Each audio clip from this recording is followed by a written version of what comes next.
కర్నూలు, కడప జిల్లాకు తాగునీరు, సాగునీరు అందించేందుకు నిర్మిస్తున్న అలగనూరు రిజర్వాయర్ పనుల వ్యయం భారీగా పెరిగింది. 2017 రిజర్వాయర్ కట్ట తెగిపోవడంతో దానిని అప్పుడు తాత్కాలికంగా రిపేరు చేశారు. 2019 రిజర్వాయర్కు గండి పడింది. వైసీపీ అధికారంలో ఉన్నప్పుడు ఈ రిజర్వాయర్ తెగిపోయి కట్ట మరమ్మతులకు సుమారు 3 కోట్ల రూపాయలు మంజూరు చేయగా కాంట్రాక్టర్ సుమారు 60 లక్షల దాకా పనులు చేశారు. అయితే చేసిన పనులకు బిల్లులు రాకపోవడంతో కాంట్రాక్టర్ పనులు బంద్ చేశారు. అప్పటి నుంచి నేటి వరకు దీని గురించి పట్టించుకునేవారు లేరని ఈ ప్రాంత రైతులు విమర్శిస్తున్నారు.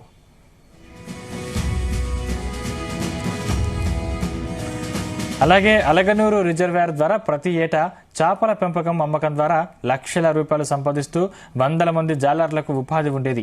5 ఏళ్లుగా రిజర్వాయర్ పనులు ఎక్కడ వేసిన గొంగలి అక్కడే అన్నట్లుగా ఉండడంపై స్థానికులు విమర్శిస్తున్నారు. కూటమి ప్రభుత్వం అధికారంలోకి వచ్చిన తర్వాత కట్ట మరమ్మతులకు, ఇతర చిన్న చిన్న పనులకు 34 కోట్ల రూపాయలు కేటాయించింది. అయితే ఇంకా టెండర్లు పిలవలేదని అధికారులు తెలిపారు. జగన్ తీరు వల్లే 3 కోట్లతో పూర్తి కావాల్సిన పనులు 34 కోట్లకు చేరిందని సిపిఐ తీవ్రంగా విమర్శించింది.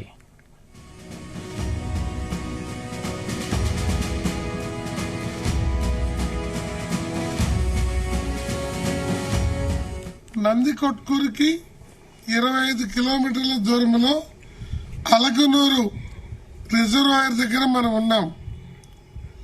3500 ఎకరాల పైచిలకు భూ సేకరించి ఈ రిజర్వాయర్ చంద్రబాబు నాయుడు గారి కాలంలో శంకుస్థాపన చేసి నిర్మాణం జరిగింది.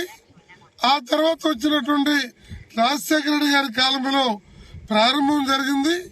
ఆ తర్వాత వచ్చినటువంటి జగన్మోహన్ రెడ్డి గారి కాలంలో తెగిపోయింది, ఎండిపోయింది. అప్పటి నుండి ఇప్పటి వరకు ఈ ప్రాజెక్టు కళ తప్పిపోయింది.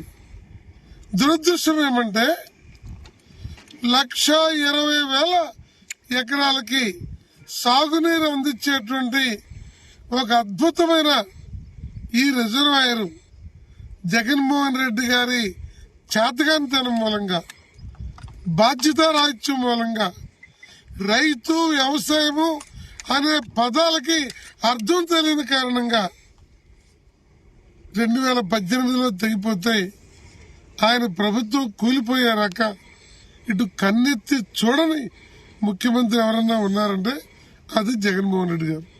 కేవలం 50 కోట్లు ఖర్చు పెడితే ఈ కట్ట కట్టొచ్చు, దీన్ని నిలబెట్టొచ్చు.